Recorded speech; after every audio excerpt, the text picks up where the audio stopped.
Hello mga kahanap bahay, welcome to our channel. So, andito po tayo ngayon sa open canal and pupunta po tayo ngayon kasi sa Imus, dito sa Malagasang 2B, dito sa Greenmark Homes. Yan yung pupuntahan natin ngayon na another foreclosed property ng Pag-ibig. Welcome nga po pala sa ating mga bagong viewers. Thank you for clicking this video and also sa ating mga loyal subscribers at laging nanonood po ng ating mga uploaded videos. Maraming salamat po for watching our videos. So basically ito pong open canal na to ay pinapalakihan na po ang daan dito, and then ang balibalita ko ay i-connect na po ito sa Daang Hari Road. Ngayon ang pangalan pa lang nito is open canal, pero soon daw magiging Daang Hari Road na ito since kukonect siya doon sa Daang Hari. So ito na po yung malalaking mga daan na na-develop na dito sa area na ito. Para po pala sa mga bago nating viewers, kung sakali na hindi pa kayo nakasubscribe at gusto nyong ma-notify sa ating mga videos, please click the subscribe and bell button. At kung hindi nyo naman na-receive yung mga notification, paki-search na lang po yung Hanap Bahay sa YouTube. Ngayon, kung sakasakali naman na magustuhan nyo yung video na ito, paki-click naman po ang like button and also share this video to your family and friends. Maraming salamat po. So, andito nga po pala sa left side, ito yung Himlayang General Trias. So, sementeryo po yung area na ito. But anyway, sabi ko nga, pinapalakihan na yung daan dito. Ngayon, by the way, dun sa mga gustong makita yung iba pa naming videos, dito sa may upper right, meron ako lalabas din ng mga links na kung saan pwede nyong i-click para maklik nyo yung o makita nyo yung iba pang mga videos na ina-upload namin. Or kaya, punta naman kayo sa aming channel and then click nyo lang yung playlist. Meron dun mga areas per playlist na. So, may makikita kayo doon na Imus na playlist and also sa iba pang mga areas na napuntahan namin. Meron na rin po pala kayo makikita na maliliit na ads sa mga videos namin. Sana naman po ay panoorin nyo rin po yung mga ads na yon kasi malaking tulong na po yon sa channel natin.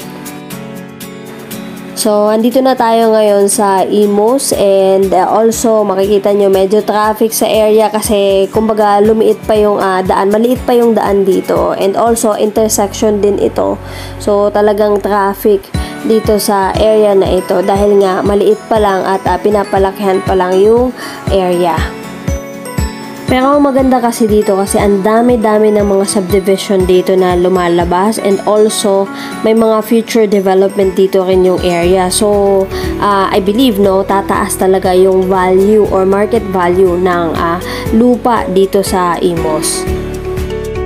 So, ayan, pupunta na tayo dito ngayon sa Greenmark.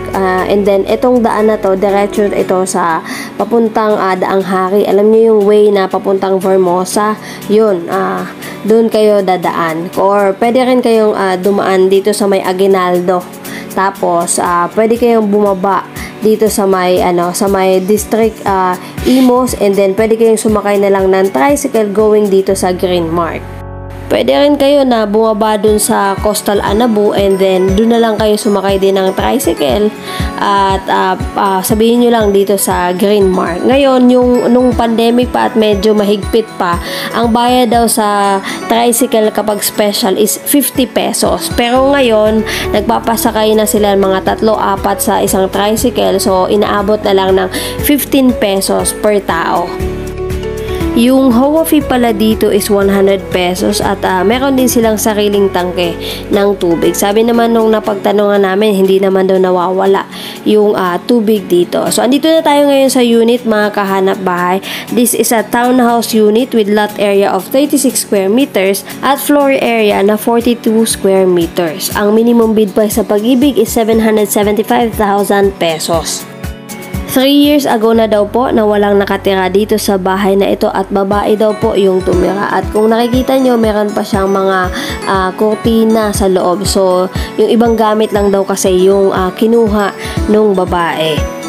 So, hindi namin nakita, of course, yung loob kasi nakalock. Pero sabi naman ng kapitbahay ay naka-tiles na daw yung floor nito sa according sa alam nila. And also, meron na rin daw partition. So, I'm not sure lang kung tama yung sinabi nila. Anyway, meron na rin siyang, nakita niyo yung tubig na yon. So, meron ng linya ng tubig dahil meron ngang nakatira dito dati. So, ilalagay ko na lang po lahat ng details ng unit na ito sa description. Pakiclick na lang po yung title ng video na ito or yung see more pag nakita niyo yung description. Sa labas naman, kung makikita nyo is maayos pa naman yung mga bintana at meron din siyang grills sa loob. So, meron pang provision for aircon. Nakita nyo naman sa sa taas. And also, yun nga, maayos pa naman yung mga bintana. Kahit itong pintuan, okay pa naman siya at meron na ring grills. So, yan mga kahanap bahay. Maraming salamat for watching and please share this video to your family and friends. Thank you!